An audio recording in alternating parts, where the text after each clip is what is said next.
Hi Shireen, thank you to you and the Tara Transform community for asking me to give you a little bit of information and background and insight into Partners for Possibility. And thanks for allowing me to participate, at least virtually, in your practice session. So to answer some of the questions that you asked, Partners for Possibility is the flagship program of an organization called Symphonia for South Africa. And I think if we get to the root of what Symphonia for South Africa was developed for and what we are about, it might go a long way to starting to answer some of the questions that you asked. So Symphonia for South Africa was founded 10 years ago. It was founded as a direct response to the National Development Plan and the Dinner King scenarios, which were developed or developing at around about that time.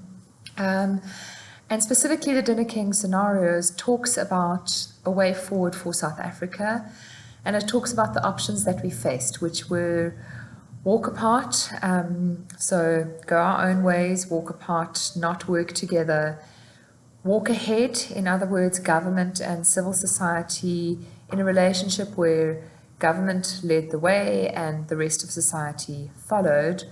Or thirdly, walk together, which was really an option that was felt to be very unlikely to be possible, but was about bringing all sectors of society into an exercise of co-creation and walking together to achieve the future that we wanted to achieve.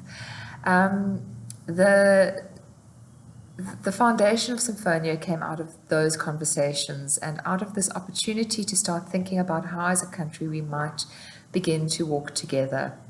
And so Symphonia was founded around supporting three key issues for the country, or three key ingredients to achieve walk together, which were to firstly foster active citizenship, secondly promote very practical ways for people to work across sectors and to work with each other coming from different sectors of society. And then lastly, to build social relationships or social network, or as we call it, social fabric, the connections between people and between sectors of society that allow things to happen, allow energy to flow, allow resources to be mobilized, and allow for things to happen. So those are very big objectives. We set about looking to achieve that through really trying to foster the type of leaders in our country that would be able to pursue those agendas. And so right at the start, shortly after Symphonia was developed, we started our flagship program. Our flagship program is called Partners for Possibility, and it is a program that is very specifically focused on the education sector. So looking at the education sector as one of the key pain areas that South Africa faces, and also one of the key leverage points to allow us to step into a future different from the one that we could have or that we would have if we simply continued along the path that our past delivered to us. And Partners for Possibility was designed as an extremely practical way to concretize those big ambitions into a programmatic offering that could achieve active citizenship, cross-sectoral collaboration, and the development of social network. And so Partners for Possibility as a program has a very specific formulation, and what we look to do and what we do achieve is that we partner a business leader with the principal of an under-resourced school. They are partnered as what we call thinking partners. So this is definitely not about that business leader coming to help, fix, rescue, save, throw money at, teach the principal how to be a leader of the school because somehow coming from the corporate sector, they're a better human being and they are better at leadership. It really is rather about recognizing that both of these people are competent, capable adult human beings who are leaders within their own sectors, and recognizing that the leadership task is very often a very lonely, isolating task, and therefore creating these thinking partnerships which is about bringing two leaders from different sectors into relationship to become thinking partners to one another, to strengthen one another, to have each other's backs, to be oxygen to one another. We then take these leaders through a very clearly designed year-long transformational leadership development program that is designed to equip them as change agents for the school and the community within which their work is taking place. So the program really is an immersion experience for the business leader in an environment different to their own. And the program is designed to take place within the school. So looking at creating transformation within the school and therefore creating an opportunity for the school to deliver the kind of education that as a country we need.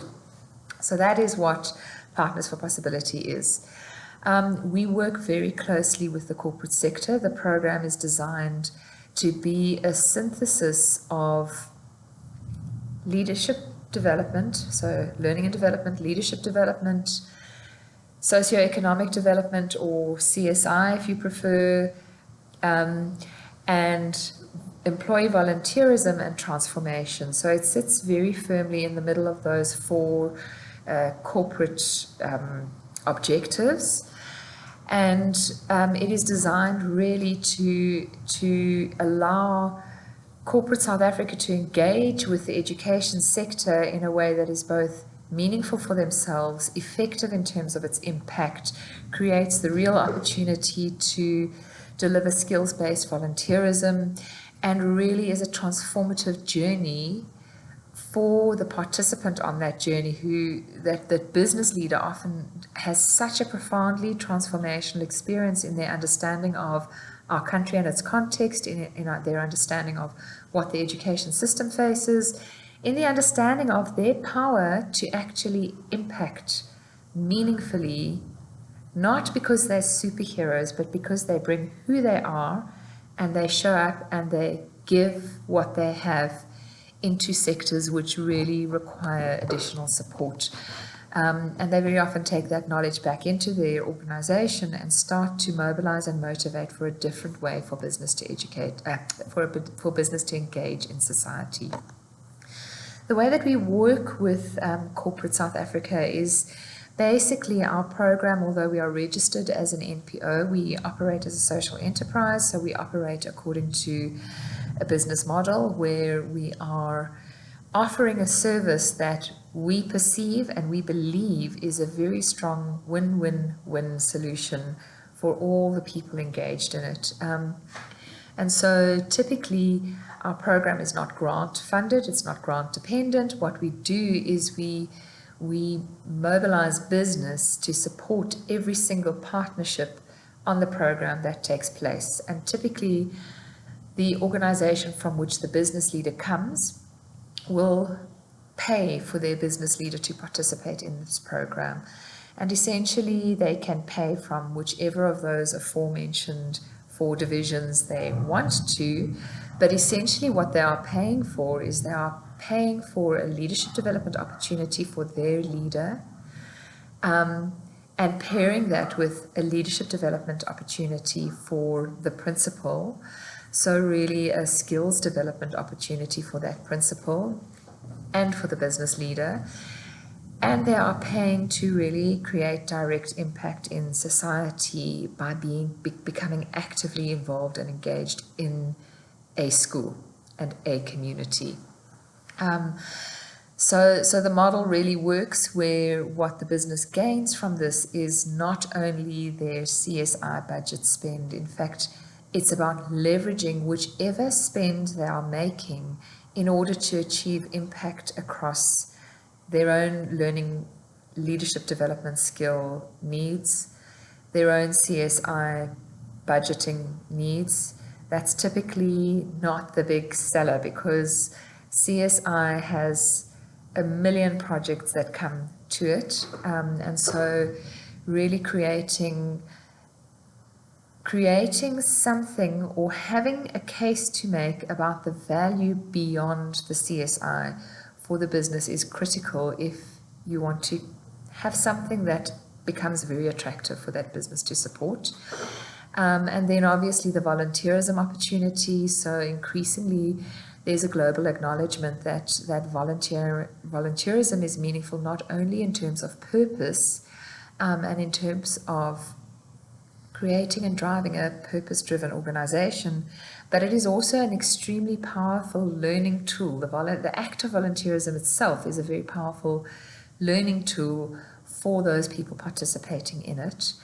And then lastly, the transformation element, both from the scorecard perspective. So we tick a number of boxes on the scorecard. We tick the SED, we tick skills development, and we are obviously also Section 18A certified.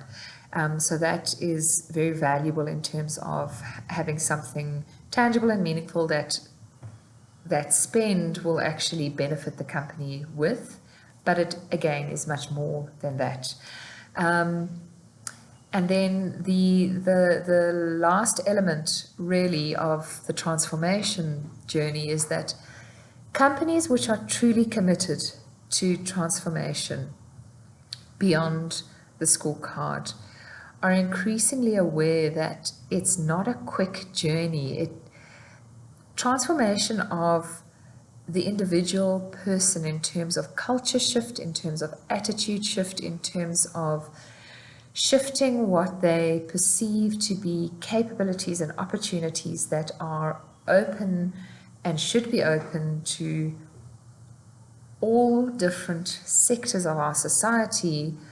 It doesn't take place here. It takes place in your gut. And it's really around going through deeply experiential learning that shifts the way that you perceive life and you perceive others, and that shifts the way that you perceive opportunity.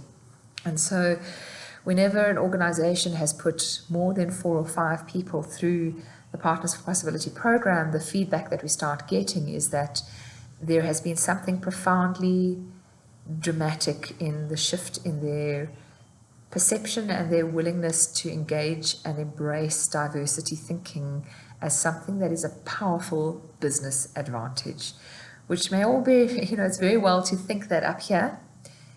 It's quite a different thing to translate that into people's spirit and into their way of being and how they show up in a work environment. In terms of lessons learned from the partnerships, so they are huge, profound, and very meaningful. Basically, every partnership is unique. Every partnership brings its own beautiful flavor to the school that they're engaged in, to the program that we run, to our community. But what we really see is that this work and these partnerships, while they have a huge number of benefits, while they are very academically sound in terms of the program has been developed in an extremely academically sound manner, it's rigorous, it's structured, we have huge M&E protocol around it. The truth is that really what this work does is it teaches us how to be human with each other again. And in our country, and in fact in our world, this is something that is desperately, desperately needed. We have to learn how to perceive each other as human beings, engage with each other as human beings, and develop a very deep sense of connection and a sense of the fact that our lives are engaged and intertwined, even if we don't necessarily know about each other. So for business to learn about where their employees come from, where their future employees are studying, what the challenges of their customers are, what the context is of the space in which they are doing business, is absolutely invaluable. For our principals and the school stakeholders to start to see the other side of the coin. So what business is, what business does, what business is capable of delivering, how business wishes to engage, the opportunities that are available for young learners through exposure, what actually sits out there. So for many of our educators, the only place that they have gone to work is in a school.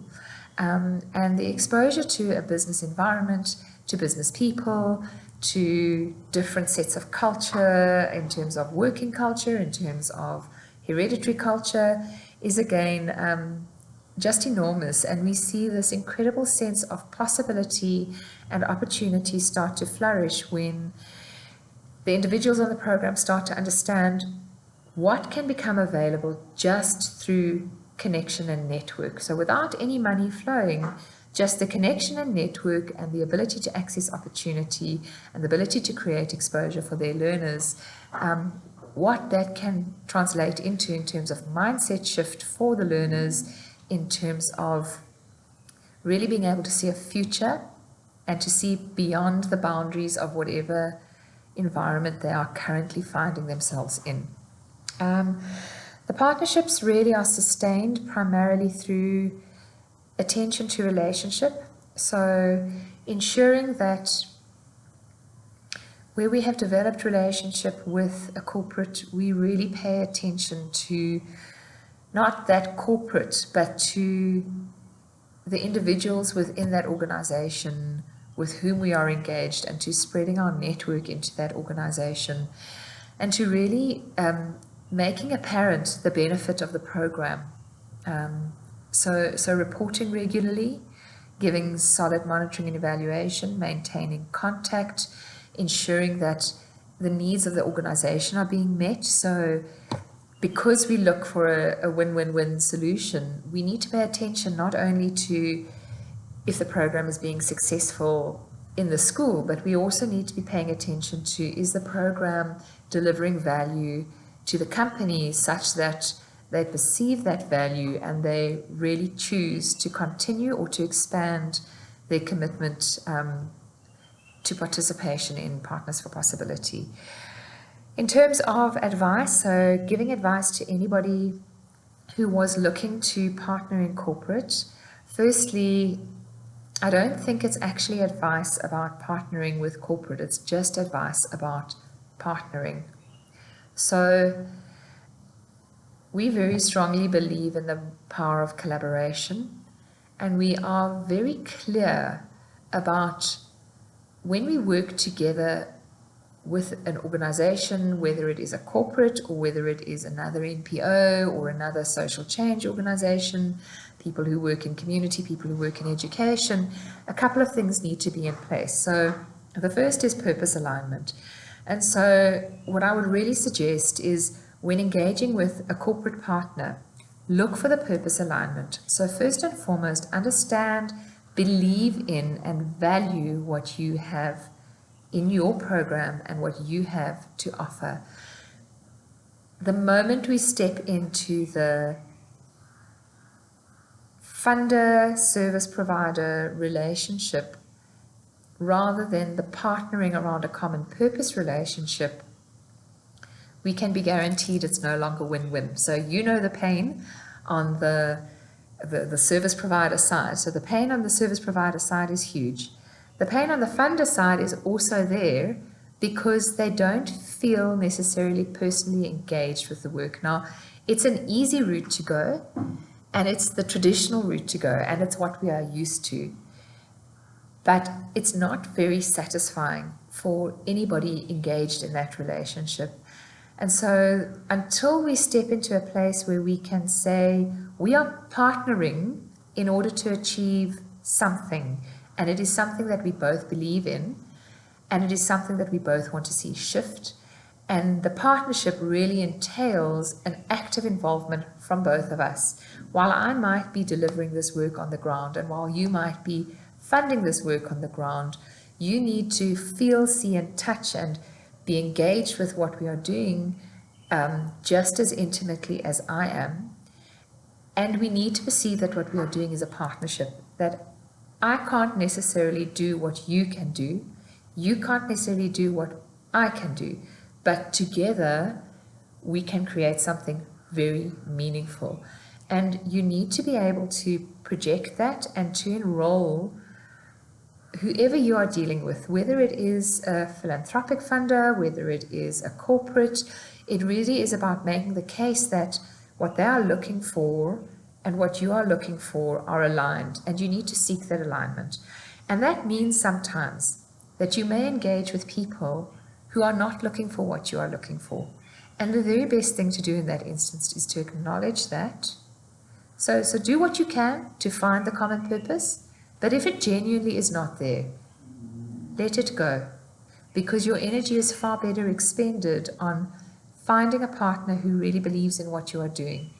And this then goes to doing your research. So if you do want to partner with corporate, if you want to work more closely, whether it is with CSI or whether you start to think from some of the stuff I said earlier about what else is it that we could position ourselves as offering to this corporate partner. So whether you are partnering them through CSI or volunteerism or skills development or ED, what you need to understand is what is their purpose and objective. And sometimes that requires quite a bit of engagement, and sometimes it requires working through it together, because while there may be a document which states what an organization's purpose is, the document doesn't always reflect what the real purpose is. And so you need to clarify in your conversation what that organization really wants. And this is where you might again come up against a purpose misalignment. So if the organization's formal work says we are committed to food stability or food security, and you read that, you see that, you decide, okay, this is an organization that fits with my nutrition scheme program, you go and speak to them, and you really start to inquire and ask, what do you need from a partner that you are looking to achieve your stated objective with? You may find that they don't have a very good understanding of what food security is, or they don't have a very good comprehension of how they want to go about achieving it. And this is where you can again start to partner well, where you can start to co-create what might achieving that objective look like for this organization. Then again, you might engage in the conversation, and it very quickly becomes apparent that whatever they do, there has to be a marketing angle to it. And so you can work with that, but you need to know it. So you need to understand and engage with what that organization's belief and purpose is. And if for instance, there is this absolute need to just brand everything that they do in terms of food security, you can work with that. You need to decide, do you want to work that way? And then you either need to advocate for the fact that it's not necessary because your brand positioning comes through the work, not through the actual brand.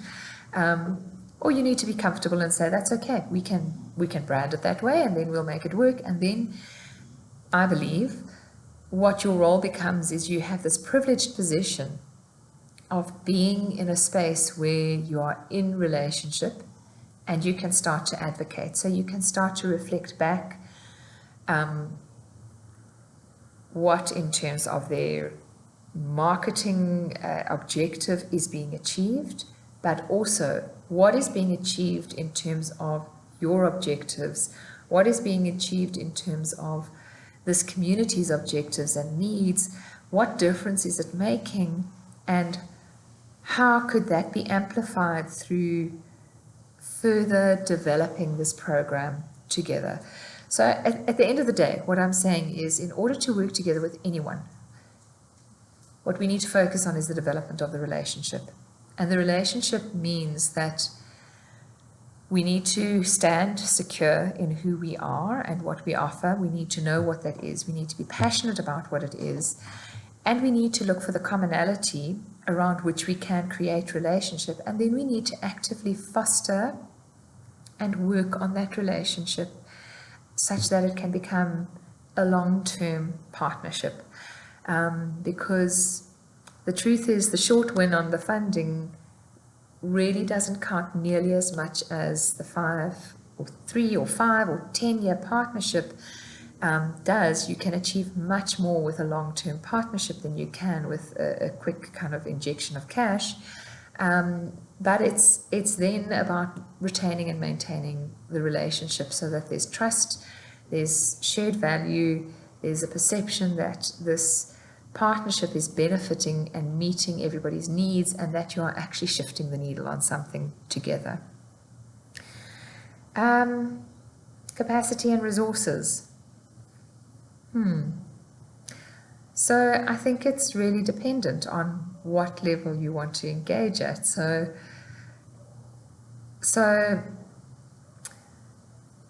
Malcolm Gladwell's book, on The Tipping Point, talks about what an organization needs in order to become very successful. So what caliber of people, what characteristics organizations need in order to be balanced and to be able to really move on their objectives, grow, first develop, stabilize, and then potentially grow.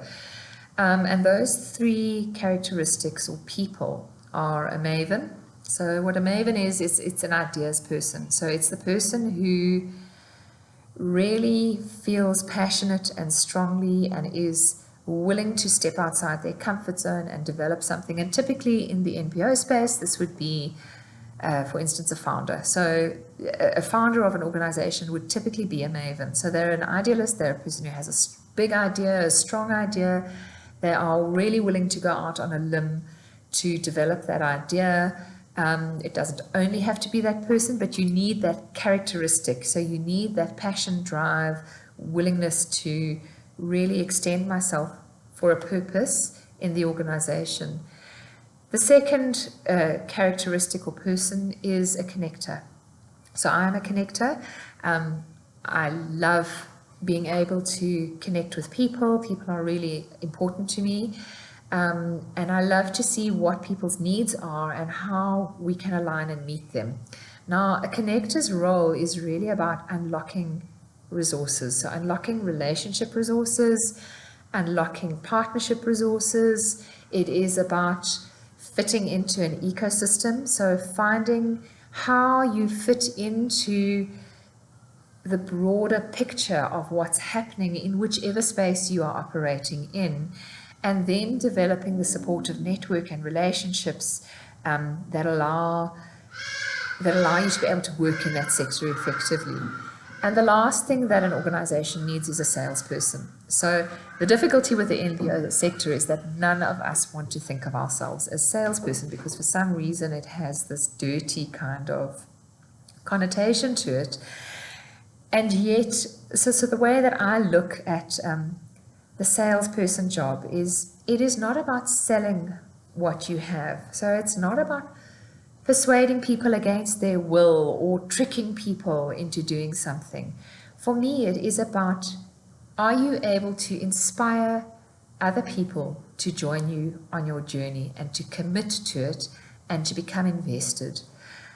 So the salesperson really is the person who is able to go out and translate the vision of the organization, of the maven, if you like, translate that vision to a broader audience and to a broader community and get them to buy in. And so we often sit thinking we need, what we really have to have is more salespeople. That's great, but a salesperson can't work unless there is a connected ecosystem into which they can work. And so sometimes you just need to take a step back and look at your organization and see which elements do you have and where are you missing something. Because while you can develop skills, and sometimes you have to develop skills. So if you're a one-man show, you kind of have to try and carry elements of that within yourself. It's difficult. That's why people burn out, is because to be all things to all men is really tough. But to look for what asset in our organization do we need to really be able to tap into the various elements of connectedness, of involvement, of inspiration, of partnership, and of purpose, that we can thrive. And I think that is the last question. So it's a 30-minute presentation, which seems very long. I'll check that that's okay. But my last thoughts on this. So our organization we classify ourselves as a learning organization. So we are always looking for how can we do what we do better? What are we doing? Why is it working? How do we want to develop it, etc. Recently we had a conversation about communication within our organization. So we have a lot of incredible people that work for us, but one of them was talking about communication and how people understand what you are saying and how they get you. And essentially, well, the feedback that she gave was that when you talk to people and when you engage with people, they hear 5% of your words. So the words you are saying are important. In our industry or in our sector, what is important is to be able to succinctly and clearly transmit a sense of purpose without losing people's attention. So the words you say are important because they're often a first hook. But then 30% of what they hear comes from your body language, which is obvious. So we know how important body language is. But the amazing thing that she says is the majority of what people hear comes from your belief system. So it actually comes from the point in which you stand, and it comes from what's being projected from the core of you. And so just in terms of creating partnerships, for me, I believe the most important work you can do if you want to create successful partnerships is go and examine how deeply you are committed to and believe in what you are doing and how secure you are in that. So you can be committed but desperate, and desperation is very off-putting. Or you can be committed and secure and have a very strong belief that what you are doing has value, adds value, and will add value to that other person as well. And when you talk from that standpoint, I think that is when people really start to be inspired and buy into what you do. So thank you very much. I hope you enjoy the remainder of your time and session together, and hopefully sometime we'll meet in person.